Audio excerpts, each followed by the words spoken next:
சிறுபான்மையின மக்கள் எங்காவது போராட்டம் நடத்தி இடஒதுக்கீடு கொடுக்க கூடாது என்று சொன்னார்களா?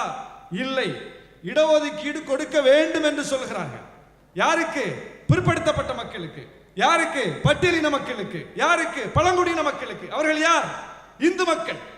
பெரும்பான்மை இந்து மக்களுக்கு கல்வியை கொடு, வேலையை கொடு என்று சொல்லக்கூடியவர்கள் பெரும்பான்மை மக்களுக்கு எப்படி எதிரியாக இருக்க முடியும்? வாய்ப்பே இல்லை.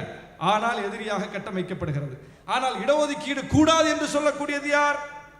மண்டலாணைய பரிந்துரைக்கு எதிராக நின்றது யார்? விபி சிங் ஆட்சியை கவிழ்த்தது யார்?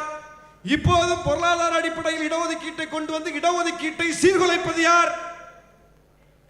RSS, BJP. இந்த நாட்டினுடைய பெரும்பான்மை மக்களுக்கு எதிராக இயக்கத்தை நடத்தி கொண்டு பெரும்பான்மை மக்களினுடைய கல்விக்கும் வேலை வாய்ப்புக்கும் எதிராக இருந்து கொண்டு சிறுபான்மை மக்கள் தான் பெரும்பான்மை மக்களின் எதிரி என்று அவர்களால் எப்படி கட்டமைக்க முடிகிறது?